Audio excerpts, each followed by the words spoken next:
Breaking news with Based and Bougie. So guys, Kemi BADENOCH, she decided to speak on the grooming scandal, and she's getting a lot of backlash because she basically referred to the groomers as peasants, right?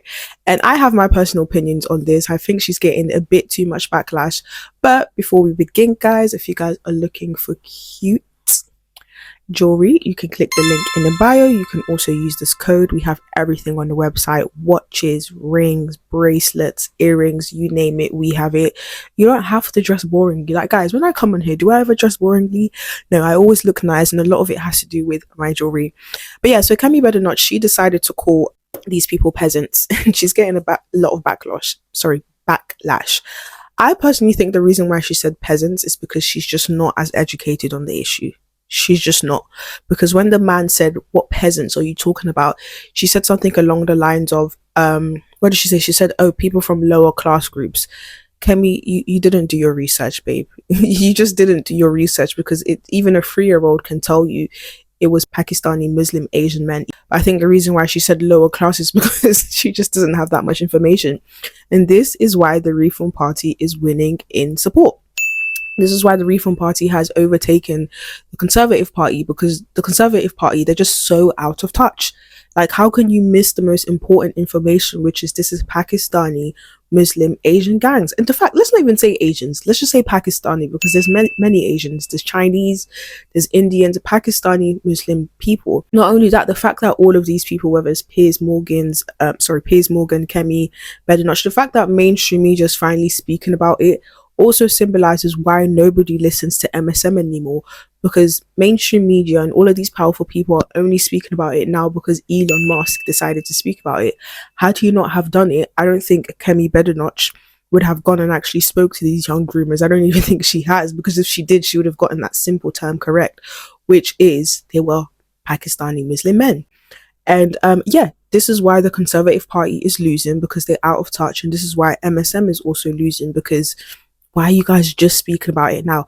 I have my excuse to why I'm speaking about it now, and that's because I literally only found out about it maybe 7 months ago. Not only that, I had to do my full-on research before I actually openly speak about it, because I want to get my information correct. But this girl, she's on GB News and she couldn't get her information correct. But let's start. But before I begin, I just want to start off by saying I actually really, really like Kemi BADENOCH. I do. I like her because she doesn't have your typical black mindset. That being, oh, everything's racism, everything's white supremacy, oh, it's all white people's fault. No, she's very firm, she's very real, she's very realistic, and she's just all about self-independence, independent thought, and just working hard, you know? And I feel like she gets a lot of unnecessary backlash. And for the most part, I usually do agree with Kemi, but with this one, they're just like, girl, like, do your research before you come on an interview. But let's begin. So Kemi BADENOCH, you've met with a group of survivors from Oldham and Rotherham. What did they tell you? It was quite shocking. They told me about their experiences with the gangs, but the most shocking thing was how they had gone to the authorities multiple times, to the police, and in one particular case, the police actually handed her, a 12-year-old, into the hands of abusers. And that, I think, is extraordinary. So the failure of state bodies, whether it's the police, social services, is one of the areas that I think needs to be looked at much more deeply. Okay, so she did do a bit of research. Because that is the correct information. A lot of these young girls is either they got arrested or their fathers got arrested. Basically, everyone got arrested except the actual predators. And that will come as part of this national inquiry that you're calling for. Yes. And today, Martin Cox, who's the Conservative leader of Bolton Council, he said that his party, your party, made a terrible mistake in not calling for or introducing a national inquiry when in power. Do you agree? So I think we thought the inquiries that we had started. You see, this national inquiry thing, I don't think they're doing it because they generally care about the grooming scandal. I think they're doing it because, one, is their tactic to try to destroy the Labour Party. So they think if they can do a national inquiry and expose all the things that Labour has covered up, that would make Labour look bad and make the Conservative Party look good, and therefore give them more support. Because when this was happening under Conservatives, why didn't they call for a national inquiry? And this is why people don't trust the Conservative Party, because you're only talking about it now that Elon Musk is speaking about it. So I don't think this national inquiry that she's suggested, it's coming from a genuine place. People said, why didn't you say anything at the time? I looked at the inquiries and I thought, oh, there's an inquiry taking place. Let's see what it comes out with. And what we've seen is that we've had multiple non-national inquiries. They are not enough. Let's do more. And that's where we need to get to, looking at things that have not been looked at previously. And my view is that there are a lot of people who have to give an explanation for why they failed a lot of these young girls. And also, we need to make sure that this is not happening again. One of the things that the young women in there told me is that they think it is still happening, that they have parents contacting them now who are saying, this is happening to my daughter. So that means the problem is not solved. And it's not about, lots of the recommendations from previous inquiries, which ended up not even looking deeply at grooming gangs. But the other thing that I think is needed is looking at cultural issues. There are two cultural issues which I believe have been identified, two cultural issues. One is on the perpetrator side. Where do these abuses come from? There's a lot of misinformation, there's a lot of generalization, many innocent people end up being grouped in with them. But if you look at it, there's a systematic pattern of behavior, not even just from one country, but from sub-communities within those countries, people with a particular background, particular class background, work background. What background is that? People very, very poor, sort of peasant background, very, very rural. See, yeah, she didn't do her research because these people are actually not poor. I would say they are upper lower class / middle class. Again, after watching Tommy's documentaries on Rumble, these are people who owned restaurants, they owned kebab stores, they owned flipping shisha lounges. So anyone who owns anything like that, they will probably be considered upper lower class or middle class because they are making a lot of money from those businesses. So Kemi, you just didn't do your research and it's obvious. And again, people are saying she said that because she's trying to talk down on people. She's not talking down on people, guys. It's not that. It's just she just didn't do her research. I think that's what it is. Even the home origin countries that they might have been in, they're not necessarily first generation. The jobs that they were doing, taxi drivers, jobs which allowed them to exhibit this predatory behavior. But that's just one side. There's a second cultural issue, which is the culture of silence, the culture of computer says no, the culture of move along, nothing to see here, the culture of this is not our problem, which is on the side of the state.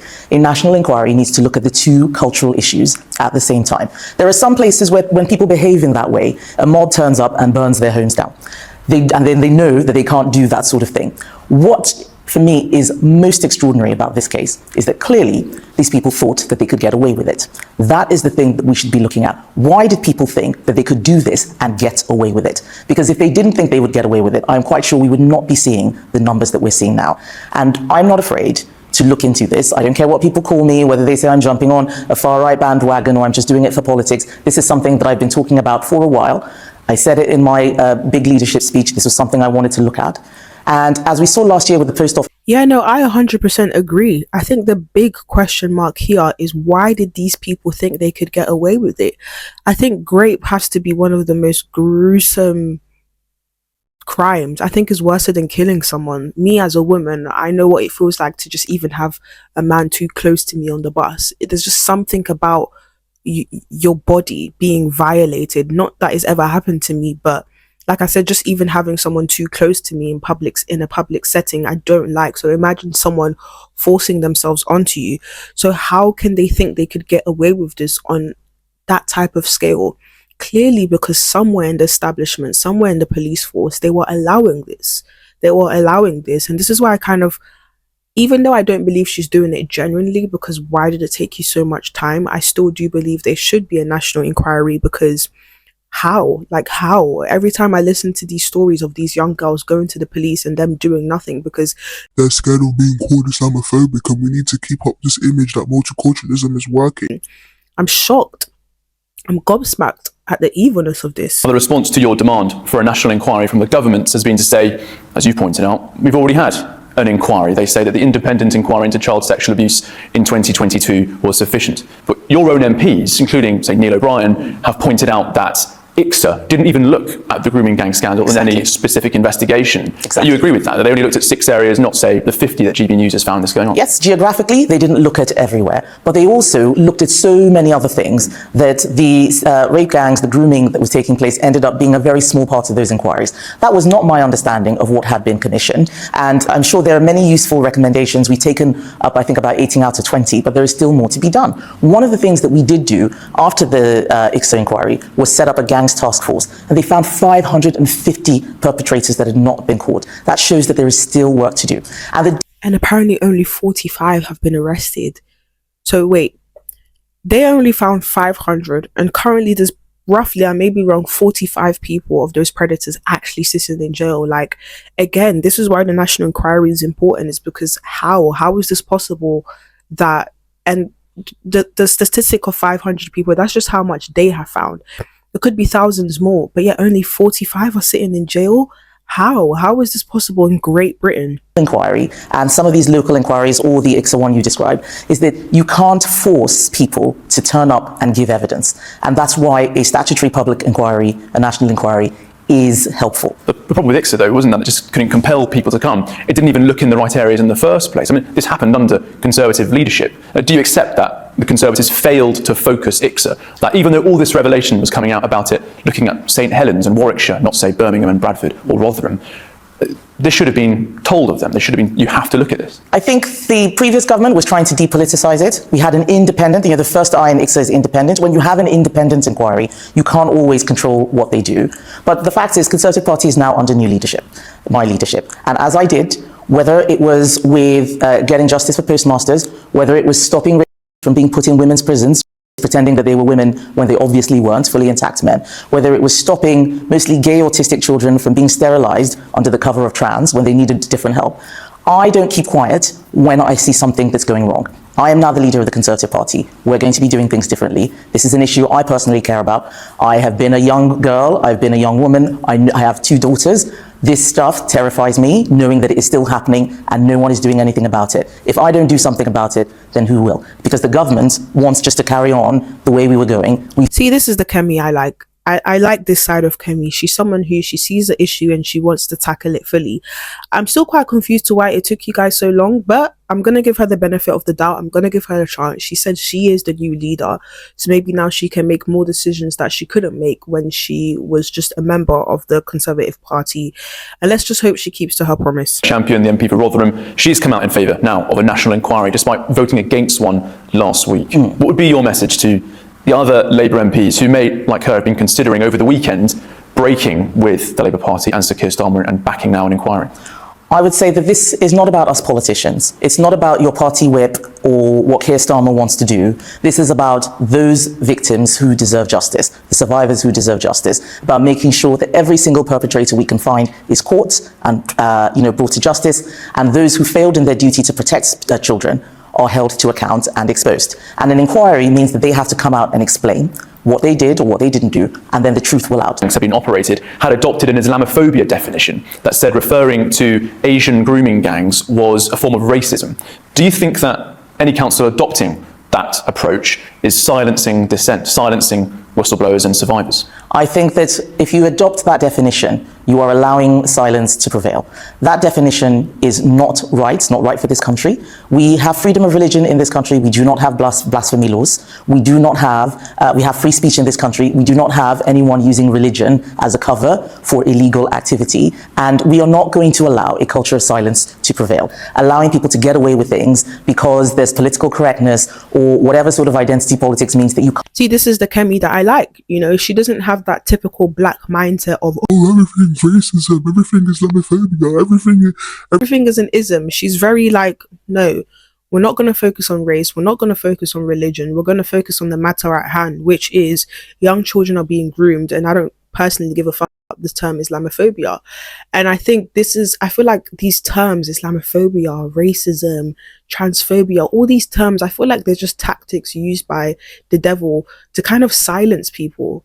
They are used by the devil to silence people. How is it that these men are getting away with grooming and assaulting and trafficking and drugging these young girls, and you guys have the time? Like, it's the time for me the time you guys have to sit there and say it's Islamophobia rather than saying it is wrong, it blows my mind. And this is what Satan does. He uses these very strong, powerful terms like Islamophobia and racism. They sound very powerful, but they're just another tactic to like silence people. And this is what they've been doing with the right, the far right, just silencing them and telling them you're Islamophobic or you're just a far right thug, to kind of silence people. And that's why this grooming scandal has been able to go on for so long, is because of these silly terms.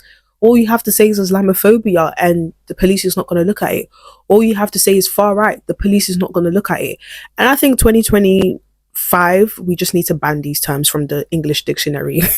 Can't call out behavior. And it doesn't matter who is doing it, what their identity is. We need equality under the law in this country. There's no special treatment for any special group or for any different group. We should all be treated the same. And if people are doing things and they come from a particular group, that should be exposed. And this is why I like Kemi. I don't know why she gets so much hate. I like her because she doesn't have this mentality of special treatment. Nobody's getting special treatment. I grew up in a household of like 4 sisters, so there's 5 of us all together. There was no such thing as special treatment. If I did something wrong, I got licked in the head. If my sibling did something wrong, she got licked in the head. Nobody was special. So when I go out into the big wide world and I see all this special treatment, I'm transphobic, so I deserve special treatment. I'm black, so I deserve special treatment. F off with that BS. Like, I'm tired of it. We are special, but we are just not that special to have these terms protecting us from doing these most vile acts. So this is the Kemi I like. She's someone who doesn't believe in this like special treatment or special communities that need special care. No, everybody's going to be treated equally. we should all be treated the same. And if people are doing things and they come from a particular group, that should be exposed. And that means that it is actually easier for people of that community to speak out. Advertisement is so annoying. One of the main concerns I've heard from survivors over the years covering this is that all too often their perpetrators just aren't deported. They are foreign nationals or dual nationals. They commit these heinous acts of abuse, but nothing happens. No. I'm a big believer that yes, they should get deported. Because do you mean you've come into this country, you've done the most vile acts ever? I generally think raping is worse than killing people, and you're still here? No, go back to the Sharia-driven country that allows this type of. And this is the thing that blows my mind, is why leave a country that allows you to, like, I don't know, marry a 9-year-old to come into a country that doesn't allow you? It's like these people are just being cheeky. They're being cheeky. And again, I don't know why our establishment is allowing it. 2012, one man, Curry Ralph, a ringleader in Rochdale, he was convicted of being an abuser, but he used ECHR and human rights legislation to avoid deportation, to change the law to ensure that all grooming gang offenders are deported. We need to do everything we can to make sure that offenders are deported. I think it's absolutely disgusting that foreigners can commit crimes in our country and get away with it, and there is no sanction, or where there is sanction, they're still allowed to mingle in the communities.